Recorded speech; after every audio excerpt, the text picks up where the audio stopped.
안녕하세요. 오늘은 다양한 가족과 부모 역할 두 번째 시간입니다. 저희가 학교에는 한부모 가족과 세부모 가족에 대해서 살펴봤고요. 오늘은 맞벌이 가족부터 시작해서 미혼부, 미혼모 가족에 대해 살펴보도록 하겠습니다. 맞벌이 가족의 특성 한번 살펴보도록 하겠습니다. 첫 번째 특성이요, 역할 가부화입니다. 아버지도 나가서 돈을 벌고 어머니도 나가서 돈을 법니다. 그런데 아버지보다는 어머니 쪽에서, 아내 쪽에서 심각하게 경험하는 것입니다. 그림에서도 봤듯이 가정의 일, 직장의 일 다 짊어지고 있습니다. 특히 여성만 취업을 한 경우, 남편이 이제 취업을 안 한 경우에도 여성이 역할 가부화에 이제 허덕이고 있는 모습을 볼 수가 있습니다. 그래서 여성 같은 경우에는 슈퍼우먼 컴플렉스인 것 같습니다. 왜 그런가 봤더니 가사노동 중에서 자녀 양육과 관련된 역할 분담, 즉 육아를 여성이 담당해야 한다라는 그런 인식이 강하게 자리 잡고 있어서 그런 것 같습니다. 한국 여성의 취업을 보니까요. M자 곡선을 나타내고 있습니다. 여성이 그 첫째 아이를 낳고 또 둘째 아이가 어렸을 때 자신의 일을 차라리 포기하는 가운데에 그 상황이 이제 낮아지는 M자 곡선이 뚜렷한 것을 볼 수가 있습니다. 그 자녀가 어릴수록, 미취학 자녀일수록 어머니가 일, 가족 갈등을 많이 경험한다. 이렇게 되어 있습니다. 다시 말해서 자녀가 어릴수록 도움이 더 많이 필요한 것 같습니다.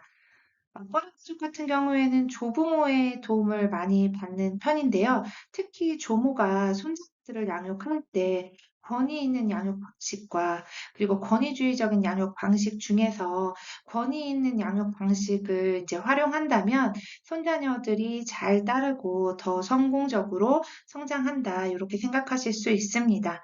그 밖에도 가족 친화적인 근무 환경을 제공해야 되는데요.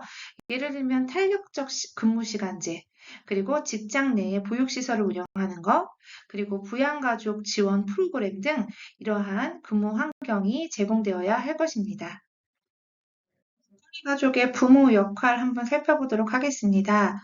사회적으로 많이 지원이 이루어져야 하는데요. 보육시설, 어린이집 같은 경우에 양적으로나 질적으로나 확충이 되어야 할 것 같고요. 그 다음에 아이 돌보미 사업, 또 어머니의 그 출근 시간에 새벽이라든가 밤 시간에도 이제 시간 연장형으로 보육할 수 있는 이런 시스템이 갖추어져 있어야 할 것 같다. 그리고 제도적인 보완이나 지원이 필요하다. 그 네모칸 안에 보시면요. 여성 근로자는 출산 전과 후에 90일 동안 이제 휴가를 받을 수 있습니다. 쌍둥이 같은 경우에는 120일의 휴가를 받고요. 남성 근로자 같은 경우에는 20일의 배우자 출산 휴가를 받습니다. 그래서 이렇게 출산 휴가를 잘 이용하셔야 할 것 같고요. 육아휴직 제도는요. 만 80 이하 초등학교 2학년 이하의 자녀를 둔 어머니 또는 아버지가 육아휴직 제도를 받을 수가 있습니다. 맞벌이 가족에게는 어떻게 이제 자녀 양육을 지원할 수 있을까요? 첫 번째로는 아버지들이 적극적으로 참여할 필요가 있다고 생각합니다. 가장 우선적인 가사노동, 가장 우선적인 역할은 자녀 양육이다. 이렇게 생각을 하시고 많이 도움을 줘야 할 것 같습니다.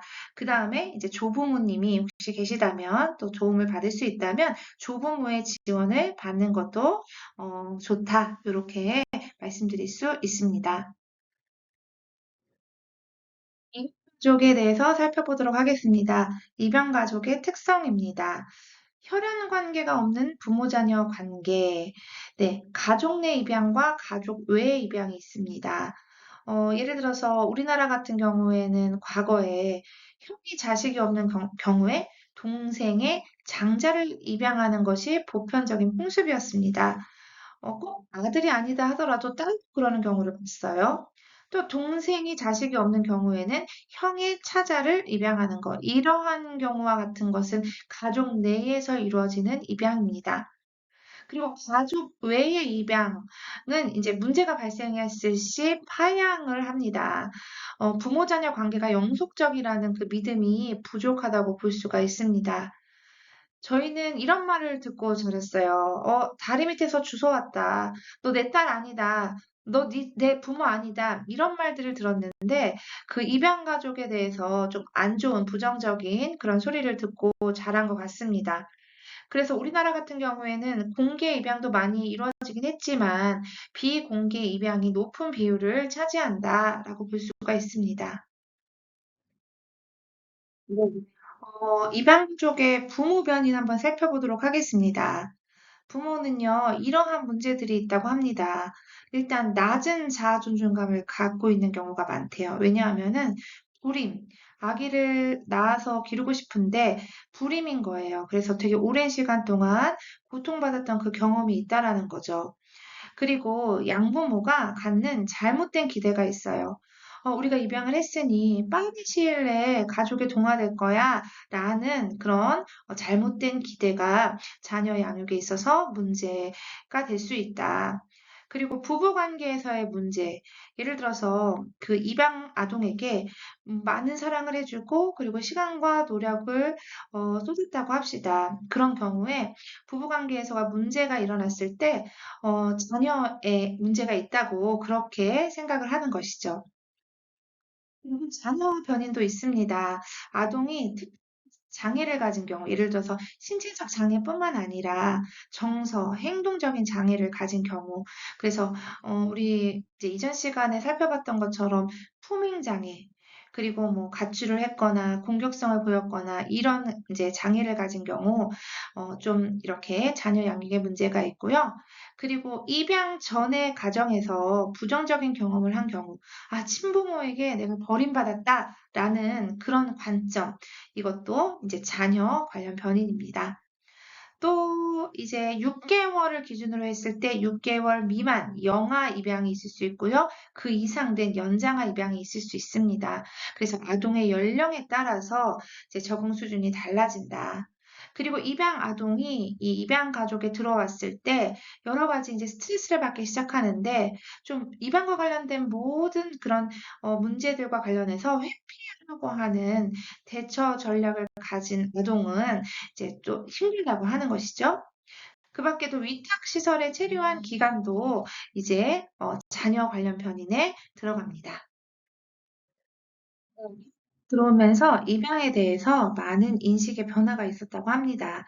예전에는 가문의 대를 잇기 위한 수단으로서 남아 입양이 우선되었지만은 1987년 이후로는 여아 입양이 증가했습니다. 그래서 예전에는 뭐 다리 밑에서 주워왔다 이런 표현을 했지만 이제는 입양이라는 게 가슴으로 낳은 자식이다 이런 표현을 이제 하게 된다고 합니다.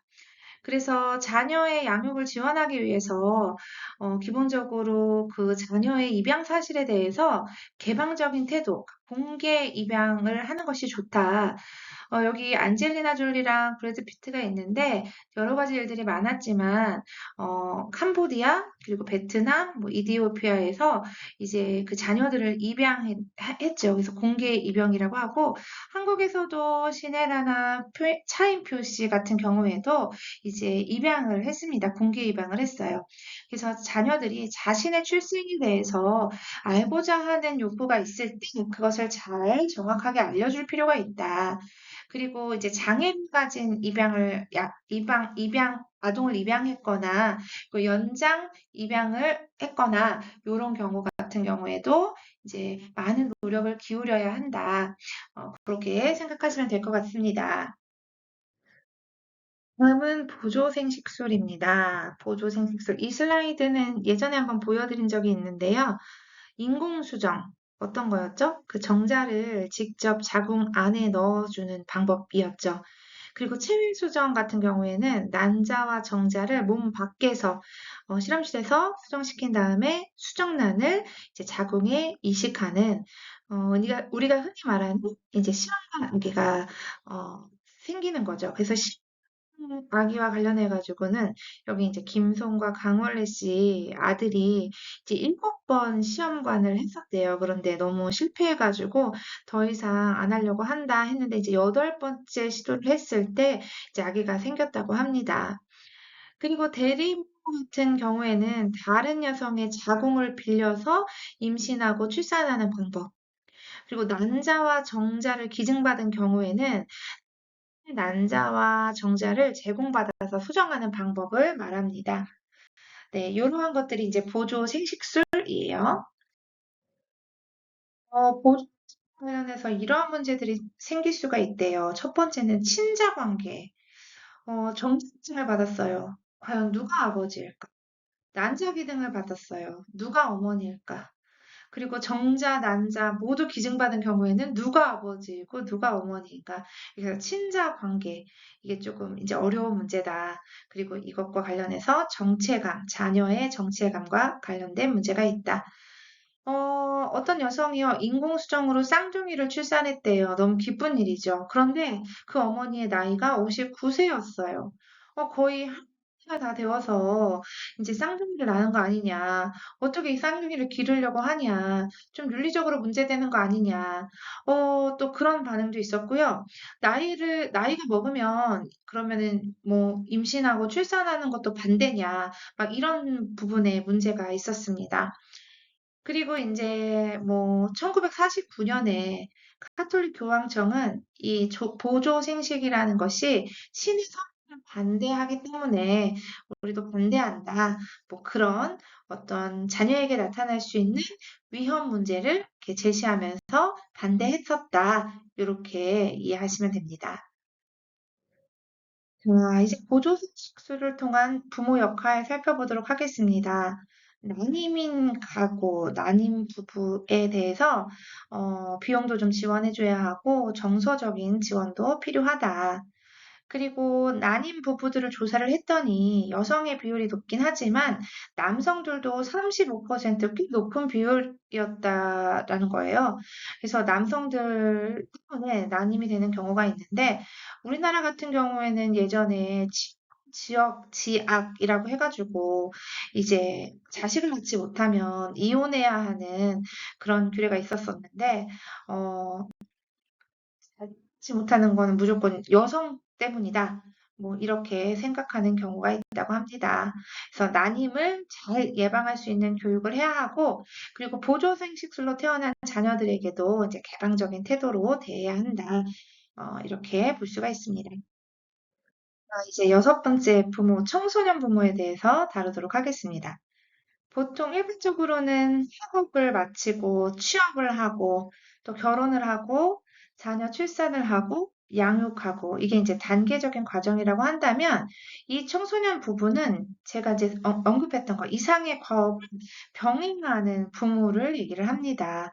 그래서 청소년 부모라고 하면은 고등학생 부모 뭐 이렇게 생각을 할 텐데 부모 모두 연령이 만 24세 이하인 경우를 의미합니다.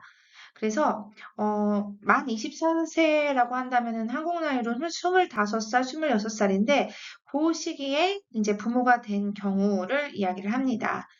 그래서 굉장히 학업이 좀 단절되어 있고요. 또 소득 수준도 낮고 자산이 충분하지가 못합니다. 건강과 주거와 문화의 어려움이 있고요. 양육비나 생활비 같은 경제적인 고민도 있습니다. 그리고 우울감도 많이 경험하고요. 그죠? 그리고 청소년 부모 같은 경우에는 성인들에 비해서 이제 그 임신되었다라는 그런 어떤 그 이제 관리가 잘 이루어지지 않아가지고 산전, 산후 관리가 좀 소홀하다고 볼 수가 있겠고요. 그리고 자녀를 양육하는 데 있어서 스트레스를 많이 경험한다. 이렇게 이것이 이제 청소년 부모의 특성이다라고 볼 수가 있습니다. 그래서 그 용어가 먼저 좀 바뀌어야 되지 않나. 청소년 부모라는 용어보다는 이제 자녀를 양육하는 초기 청년. 왜냐면 만 24세 이하니까요. 청년이에요. 그래가지고 자녀를 양육하는 초기 청년이다라고 하는 표현이 더 정확하다. 그리고 빈곤과 취약, 과부로 전락하는 것을 좀 예방해야 된다. 그리고 부모와 아동 간의 어떤 그 건강이라든가 경제 문제라든가 어떤 살아가는 데 있어서 위기 상황을 만났을 때 그것을 잘 해결할 수 있도록 좀 도움이 필요하다. 이것이 이제 청소년 부모의 부모 역할입니다. 마지막으로 미혼부, 미혼모 이야기를 하려고 합니다. 혼인하지 않았으나 자녀를 출산하여 양육하고 있는 아버지, 어머니를 이제 미혼부, 미혼모라고 합니다. 혼인 외 출생아 수는 전체 출생아 수의 약 4%, 3.9%가 된다고 합니다. 미혼부보다는 미혼모가 더 많죠. 그렇지만 정확하게 파악하는 것은 어렵다고 합니다. 다음으로는 부모 역할 살펴보도록 하겠습니다. 사실 혼인 외 출생아 같은 경우에는 미혼모가 출생 등록을 할 수 있다라고 되어 있는데, 사실 미혼모는 어디에 있는지도 모르고 미혼부가 등록을 하려고 해도 그게 잘 되지 않았었어요. 그러다가 이제 미혼부가 출생 등록을 하게 되었고 2024년에는 이제 출생 통보제가 시작되었습니다. 그래서 의료기관에서 아이가 태어난 병원에 그 기관에서 이제 아이의 출생 등록이 신청할 수 있도록 되었습니다. 근데 병원 밖에서 태어난 아이는 어떻게 될까요? 그리고 외국인 부모 사이에서 태어난 아이는요? 그리고 사회적으로 취약한 위치에 있는 부모의 아이는요? 그래서 이제 보편적 출생 통보제라고 해가지고 부모의 국적, 사회적인 지위와 관계없이 출생 등록이 이루어지도록 하는 것입니다. 다시 말해서 모든 아이는 예외 없이 출생이 등록되어야 한다. 그래야 이제 아이가 의료적인 혜택도 받고 또 교육의 혜택도 받을 수가 있기 때문에 이제 그 부모가 누구냐와 상관없이 출생 등록이 이루어져야 한다. 이제 그렇게 생각을 하시면 될 것 같고요. 부모에 비해서 미혼모, 미혼부는 더 많은 지원을 받고 있는 것이 사실이지만 사각지대에 있다고 합니다. 그래서 도움이 좀 많이 필요하고요. 최근에 비혼 출산도 중요한 이슈가 되고 있습니다. 이것도 한번 생각해 보면 좋을 것 같습니다. 이번 주 과제입니다. 이번 주 과제는 맞벌이 가족 그리고 입양 가족의 토론 주제 중에서 가지를 선택을 하셔가지고 작성해 주시면 됩니다. 네, 오늘도 수고 많이 하셨고요. 다음에 뵙도록 하겠습니다.